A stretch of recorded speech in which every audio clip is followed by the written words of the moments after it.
Ok, buenas tardes hermanos. Dios me los bendiga a todos, de los amigos que nos pueden ver por este medio. Una vez más estamos aquí para hablar de la maravillosa gracia de Dios, del maravilloso perdón que Dios le ha dado a quienes Él ha escogido del mundo para que sean salvos. Dije ayer en el mensaje y cito, hermanos, mi única pretensión en lo que les expongo es que podamos conocer y exaltar la perfecta obra que Cristo hizo con su sacrificio, dándonos la libertad del yugo del pecado, que es la redención de nuestras almas. Lo que pretendo exponer, lo único que quiere es justificar o sustanciar el alcance de la obra que Dios ha hecho al hombre, de la obra de gracia que Dios ha dado al hombre. En segundo lugar, deseo que se borre de vuestras mentes esa condena de nuestra cultura ancestral, condena que nos hace pensar y vivir siempre en deuda espiritual, deuda moral, y además que nuestras obras nos acusan y nos hacen débiles y nos hacen dudar de la maravillosa y perfecta gracia que Dios tiene con su perdón. Ayer hablaba acerca de si yo invitase a la congregación a venir adelante y decirle, vengan, amados, vengan, postrémonos en este lugar delante de Dios y roguemos su perdón por todos nuestros errores involuntarios, por todos nuestros errores deliberados, por todos los errores que cometimos que no nos acordamos. En fin, vengan y pongan su carga delante de Él. Pidamos perdón para que salgamos de aquí ligeros, podemos caminar con libertad. Y les pregunté, ¿vendrían? Y les aseguré, estoy seguro que vendrían. Muchos vendrían. O si no fuese en esta iglesia un pastor hiciese lo mismo, mucha gente pasaría adelante. Pero yo quisiera que mi iglesia pasase adelante con una conciencia clara de qué es lo que está haciendo. Porque si venimos a postrarnos delante de Dios para humillar nuestras vidas, amén, para exaltar su nombre, amén, para rogar por su misericordia para nuestra familia o nuestra nación, amén, todo eso está bien. Lo que quiero señalarles es que la obra que Dios ha hecho es perfecta. La obra que Dios ha hecho en Cristo Jesús es una obra incólume, indefectible, irreversible.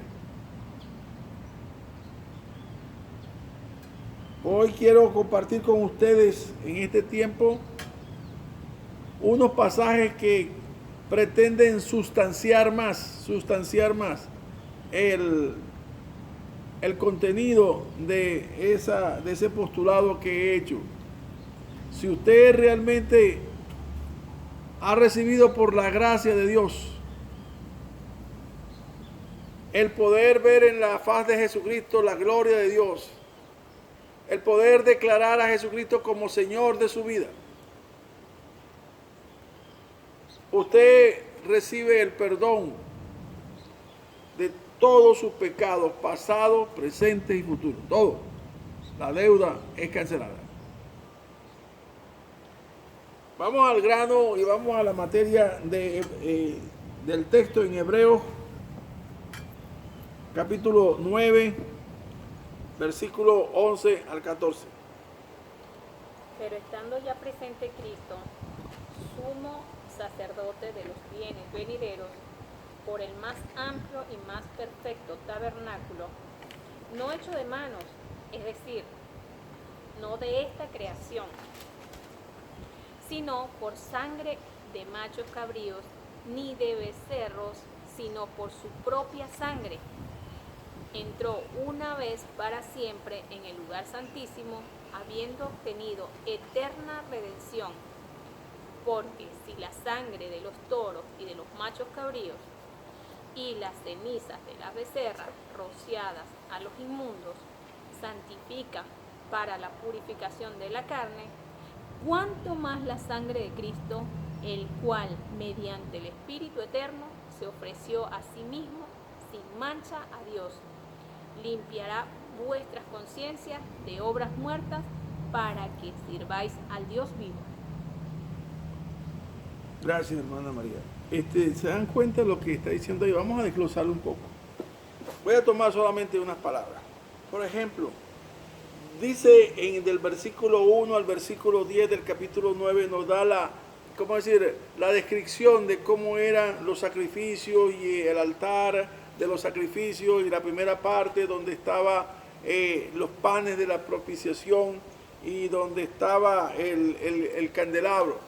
Y en el segundo, separado por un velo, estaba entonces el arca del pacto, ¿verdad? Y el candelabro, el incenciario de oro, donde solamente el sacerdote podía entrar una vez al año, y no con su propia sangre, sino con sangre ajena. Bueno, lo que el escritor de Hebreos está diciendo es que ahora que llegó Cristo, voy a parafrasear esos versos, ahora que llegó Cristo, Él es el precursor de los bienes venideros y nos ha hecho entrar a un tabernáculo no hecho con manos, o sea, no es ninguna capilla ni ningún templo ubicado en la Meca o en alguna parte del mundo, en Israel, no hecha con manos de hombre, o sea, no es un lugar que está en la dimensión de ladrillos, bloques, cabillas, no esas cosas, no. Sino más adelante vamos a ver a qué se refiere él, al lugar santísimo donde está Dios. Y el resultado de su entrada triunfal al lugar santísimo, dice, ha obtenido eterna redención. Eterna redención. Esta palabra me llamó mucho la atención y quise investigar un poco esto. La palabra Olán, en hebreo, Olán, significa eterno. Pero en el diccionario entendemos, dice que aquello que es eterno quiere decir que es desde el pasado, desde la eternidad hasta la eternidad. O sea, en términos matemáticos sería desde menos infinito hasta más infinito. No tiene comienzo ni tiene fin. Eso es lo que es bíblicamente aquello que es eterno. Así que, y la otra palabra es redención. Redención es cuando se paga, por el pago de un rescate se obtiene la libertad. O sea, la redención es la libertad que se obtiene cuando se paga el rescate por ello. O sea que a quien se le redime de un yugo, o se le redime de la esclavitud. En aquella época los esclavos eran redimidos cuando alguien los compraba. Entonces pasaban a ser de otro amo, o cuando este amo los redimía, le daba carta de libertad, era un hombre libre. Si juntamos las dos palabras, vemos que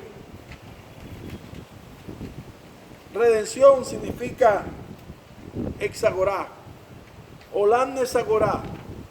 Olán exagorá está diciendo en hebreo eterna redención. O sea que la libertad, si es por el pecado que estaba cautivo, dice que ha sido limpiado tus pecados desde antes, ahora y por siempre. O sea, en toda la línea de tiempo del ser humano, para ser más finito, desde que naciste hasta que te mueres, cualquier cosa que hayas cometido durante ese proceso o vayas a cometer durante ese proceso de esos términos de tiempo, todo ha sido redimido. No somos deudores. Somos hombres que por medio del vicariato, la muerte vicaria de Cristo, somos declarados por Dios libres.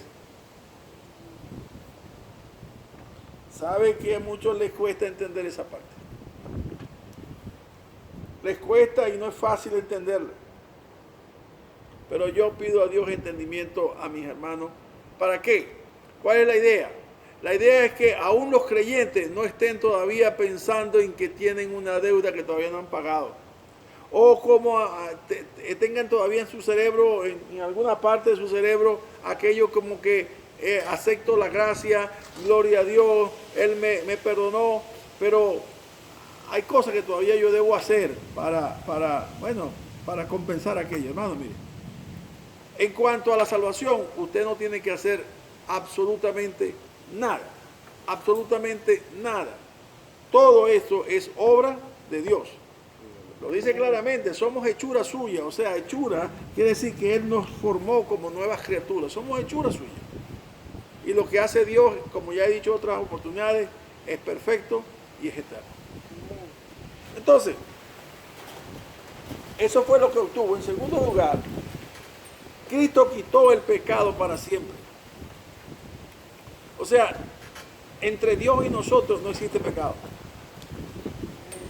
Algunos dirán, pero ay, pastor, eso está demasiado ideal. No, es que es así. Entre Dios y yo no hay pecado. Porque si en algún momento erro, dice la palabra que tengo abogado. Si en algún momento caigo, dice la palabra que cuando yo confieso mi pecado, Él es fiel y justo para perdonar mi pecado y librarme de toda maldad. Me acuerdo siempre del pecado de David. David guardó callado su pecado porque pensaba que como era rey nadie lo había visto y nadie le iba a objetar lo que había hecho. Pero quiero recordarles que hay uno que está por encima de todos los hombres y que los ojos de Dios, dice la palabra, se pasean por la tierra viendo la conducta de los hombres. No hay nada, como dice el Salmo 139, que podamos esconder delante de Dios. Nada, no hay nada. Así que le llegó su sábado a David, cuando el profeta Natán le llegó y le dijo, mira, esto es lo que está pasando. Él le da una ilustración y dice, el tal muera, bueno, ese eres tú. Así que no se puede escapar nadie de la mirada de Dios. El pasaje en cuestión, en el capítulo, Dios quitó, ¿sabe lo que dijo David? David dijo, mientras callé, se envejecieron mis huesos dentro de mí y Él cambió mi verdor en sequedad de verano. O sea, la estaba pasando mal porque Él sabía que había hecho malo. Entonces dije, mi pecado te declaré y no encubrí mi iniquidad. Dije, confesaré mis transgresiones a Jehová y Él me libró de toda mi maldad. O sea, llegó a ser libre realmente. El rey llegó a ser libre de su pecado cuando confesó a Dios lo que había hecho. Así que leamos el pasaje ahora en Hebreos 9, 17, 24 y 26.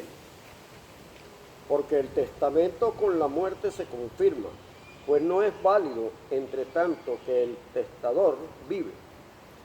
Porque no entró Cristo en el santuario hecho de mano, figura del verdadero, sino en el cielo mismo para presentarse ahora por nosotros ante Dios. De otra manera le hubiera sido necesario padecer muchas veces desde el principio del mundo, pero ahora, en la consumación de los siglos, se presentó una vez para siempre por el sacrificio de sí mismo para quitar de en medio el pecado. Lo pueden ver, hermano, puede tomar en su casa, donde esté, puede tomar la Biblia y leer Romanos, esa última parte en el 24 al 26. Dice, como le decía hace un momento, no entró en un santuario hecho por obra humana, sino que dice aquí en el mismo cielo y se presentó delante de Dios. Y cuando dice la palabra que nos dio eterna redención, si no hubiese sido así, Cristo tendría que entonces presentarse como el sumo sacerdote cada año para presentar, y todavía hoy estaríamos presentando sacrificios para poder de alguna manera purificar o santificar o expiar nuestra culpa, porque no hay una redención perfecta. Pero la palabra dice que todo lo contrario, que hay una redención perfecta, hay una redención completa, porque se presentó no con sangre ajena, sino con su propia sangre, no con un animal o un cordero extraño, sino con su propio cuerpo, no con pecados como pudiera tener el sumo sacerdote, que tenían que amarrarle un cordel al dedo gordo del pie, por si acaso Dios lo mataba ya, tendrían como sacarlo. No, sin cordel, sin sangre ajena, sin un cuerpo ajeno, sino con su propio cuerpo. El apóstol Pedro dice, porque no fuimos comprados con oro, con plata, como cosa corruptible, sino con la sangre preciosa de Cristo, como la de un cordero sin mancha. Así fuimos nosotros rescatados. No para andar otra vez en esclavitud, sino para andar como en la libertad con que Cristo nos hizo libres. Porque no somos hombres para vivir en esclavitud, ya no podemos vivir más así. El deseo de mi corazón es que usted pueda tener la plena conciencia, el conocimiento de la obra maravillosa, perfecta, que Cristo ha hecho en su vida. ¿Cómo puede transmitir un evangelio si todavía usted siente que tiene cargas que no han sido liberadas? No puede, no hay. No hay manera de tener autoridad delante de la gente. No hay manera de hablar con denuedo, porque siempre piensa que hay una piedra en el zapato. No, aquí no hay pecado, dice la palabra, para quitar de en medio el pecado.